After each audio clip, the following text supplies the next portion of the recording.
Municipal chairman Anjamma అధ్యక్షతన Sadasivpet municipal సాధారణ సమావేశం గురువారం నాడు గందరగోళంగా జరిగింది. ఒక తల్లిలా చెబుతున్న మారకపోతే చర్యలు తీసుకుంటానని అధికారులను హెచ్చరించిన చైర్మన్ అంజమ్మ, నాణ్యత లేని పనులతో ప్రజాధనాన్ని దుర్వినియోగపరచడమే కాక నిధులను అభివృద్ధి పనులకు వెచ్చించడంలో ఇంజనీరింగ్ విభాగం పూర్తిగా విఫలమైందని, కరెంటు, నీళ్లు, పారిశుద్ధ్య నిర్వహణ అస్తవ్యస్తంగా ఉందని, పన్నులు నిర్దేశించడంలోనూ వసూళ్లలోనూ చాలా అవకతవకలు జరుగుతున్నాయని కౌన్సిలర్లు అధికారులపై విరుచుకుపడ్డారు. ఎజెండాలోని 11 అంశాలపై కౌన్సిల్ ఆమోదం తెలిపింది.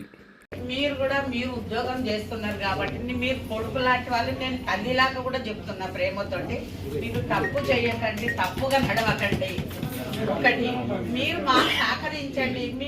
మీరు తల్లులతో ఎట్లా మాట్లాడతారో మాతోటి అట్లా మాట్లాడండి, సహకరించండి. ఏ కౌన్సిలర్ అన్నా మీకు బెదిరించినట్టు చేస్తే నేను వాళ్ళ దృష్టితోటి పిలుచుకొని నేను కూడా వాళ్ళకి నచ్చ చెప్పగలుగుతా. అదొకటి నాకు నమ్మకం ఉంది. అందరు కౌన్సిలర్లు కూడా నేను చెప్తే నమ్ముతారనే మాటతోటి నేను మీకు జాబ్ చేసే వాళ్ళకి అందరికి కూడా హెచ్చరిస్తున్నా. మీరు ఎవ్వరు కూడా పట్టించుకోవడం లేదు. ఇది లాస్ట్ సారి నేను చెప్పడం. దయచేసి మీరు సహకరించండి. మీరందరు కౌన్సిలర్లు కూడా వాళ్ళకి సహకరించండి. అందరం ఒక్కటే నడుస్తేనే మన సదాశివపేట అభివృద్ధి చెందుతుంది.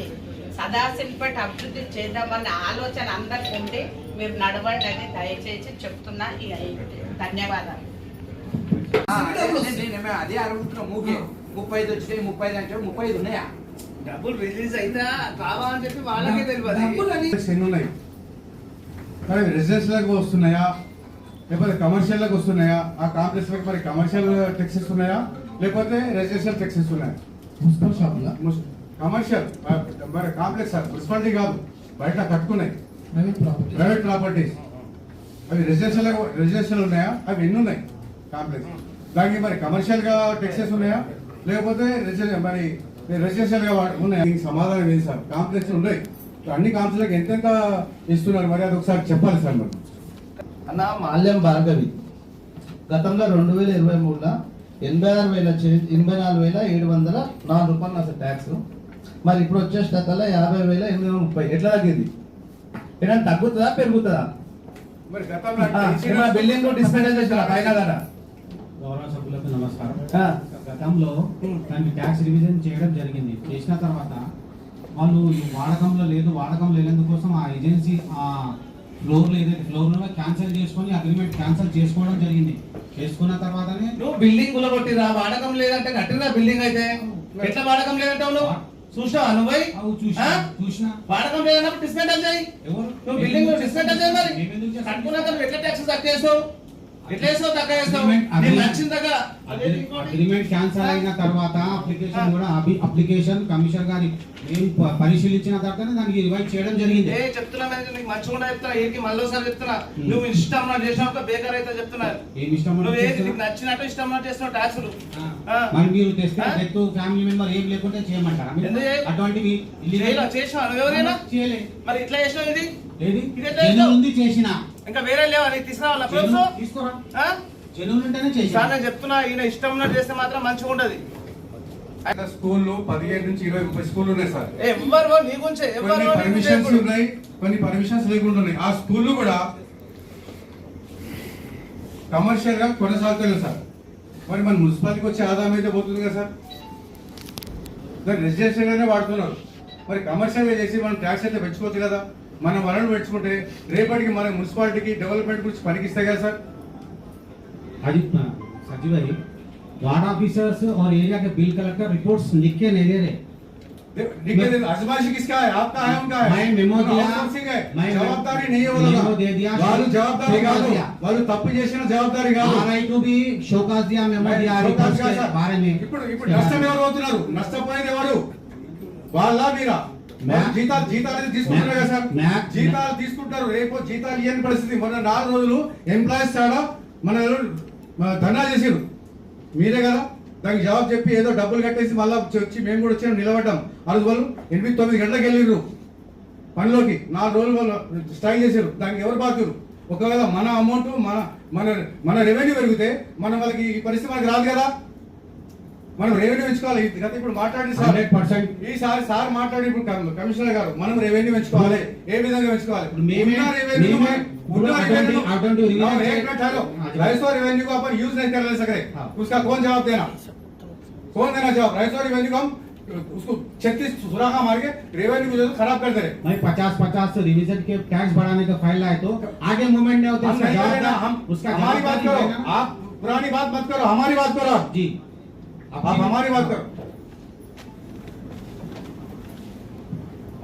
స్కూల్స్ ఉన్నాయి సార్, ఎన్ని ఉన్నాయి? మొత్తం కమర్షియల్ లేకుండా మరి రెసిడెన్షియల్ గా కొనసాగుతున్నాయి. లైట్ 8 వరకు లైట్ కులా ఉన్నాయి. నేను చూసా, ఫోటోస్ సహా నా దగ్గర ఉన్నాయి.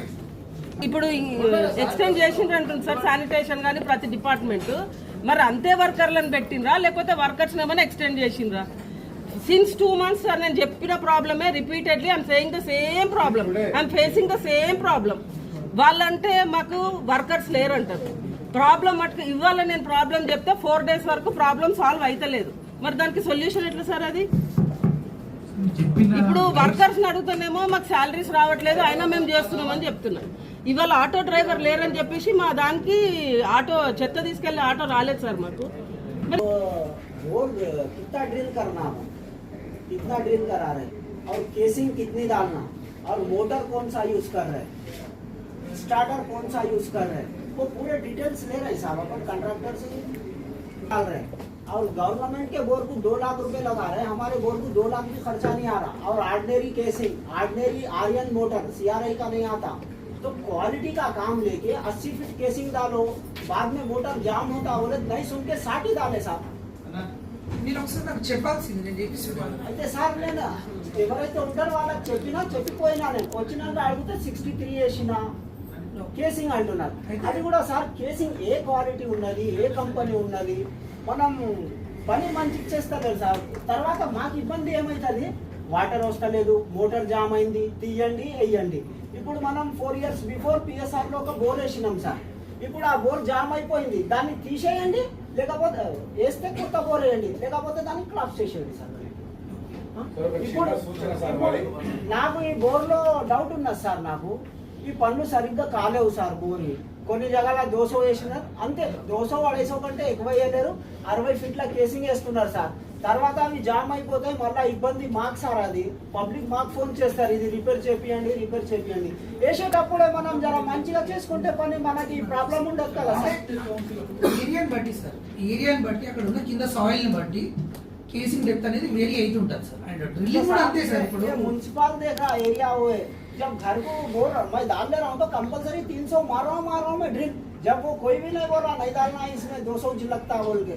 एक बात बोल रहा हूँ साहब मैं, केसिंग भी ऑर्डिनरी, तुम्हारे मोटर भी आर्यन, वो नाम भी नहीं सुने हम वो अब तक. वो देखो साहब ये गलतियाँ नहीं होना और उसका एस्टिमेशन काफी मेरे को देना हो. जो टेंडर हुआ ना साहब, क्या कैसा लगा क्या नहीं, वो एस्टिमेशन काफी दे तो मैं ఎస్టిమేషన్ కాపీ మీకు ఇస్తాను. మరి వృధాగా ఉన్న మోటార్లు ఏంటి? ఆ మోటార్లు మన బోర్లలో వాటర్ లేక వృధాగా ఉన్న బోర్ల నుంచి మోటార్లు తీసేసుకుంటే మనకు స్పేర్లు కూడా ఉంటాయి. మనం పెట్టే మోటార్ కొని కొత్త మోటార్ పైసలు కూడా మనకు మిగులుతాయి. అటువంటి చాలా హాస్పిటల్ ఉన్నాయి కాబట్టి అవి ఏమన్నా కౌంట్ చేసి అట్లా మోటార్ తీసుకొని మనం మున్సిపాలిటీలో పెట్టుకుంటే బాగుంటుందని సూచన సార్ మరి. ఈయన వాటర్ సప్లై ఇన్ఛార్జ్, మొత్తం 26 వార్డులకు కూడా వాటర్ సప్లై ఇన్ఛార్జ్. ఇక్కడ వాటర్ రాకుండా కానీ ఇక్కడ లీక్ ఏమున్నా నా దగ్గర 10 సార్లు చెప్పిన వచ్చి చేసి అడుగు సార్.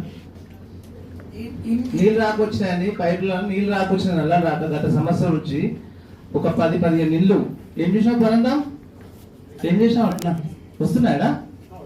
మరి ఏం చేస్తున్నావు? మరి చెప్తున్నా మీరు వాటర్ గురించి చేస్తారని ఏం చేస్తున్నావు మరి నువ్వు?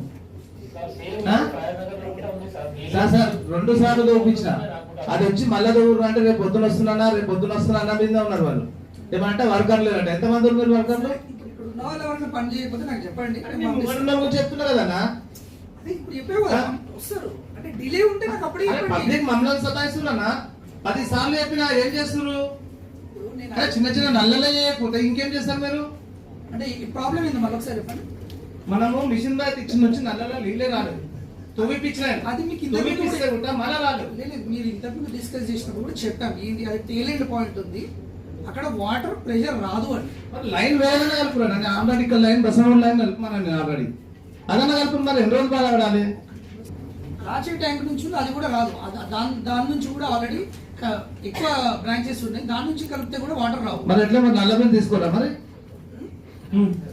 నల్ల బిల్లు అయితే తీసుకుంటున్నా నీళ్ళు రాకుండా కానీ సొల్యూషన్ అది కూడా చెప్పాను. ఆల్రెడీ ఇంకొక ట్యాంక్ కన్స్ట్రక్షన్ అవుతుంది. అది అట్లనే సంవత్సరం పడుతుంది సార్. అది సంవత్సరం అంటే 3-4 ఏళ్ళు అవుతుంది, ఇంటికి 3 ఏళ్ళు అవుతుంది. ఇంకో సంవత్సరం అయితే ఇంకో 2-3 సంవత్సరాలు అయితే మేము కూడా అయిపోతుంది మాది కూడా. దానికి ఉన్న టెక్నికల్ సొల్యూషన్ అదే. అంటే అవి అయిన దాకా చూసుకుంటే కూర్చోవాలి నీళ్ళు రాకుండా సరే. సొల్యూషన్ అదే. మీరైతే ట్యాక్స్ అయితే వసూలు చేస్తారు, నల్ల బిల్లు వసూలు చేస్తారు. దానికి అంతే కదా సొల్యూషన్ సార్? అయితే అదే. అదే సొల్యూషన్ అంటే సార్ ఏం చేయలేము ఇక సొల్యూషన్ అంతే. అదే దాని గురించి మీ ఇష్టం. నాదేమన్నా సార్ గల్లా బిందెలు తీసుకో మున్సిపాలిటీ కడుకోమంటారు. మీ ఇష్టం ఇక దాన్ని ఏమన్నా వేసుకుని చేసుకోరు మీరు.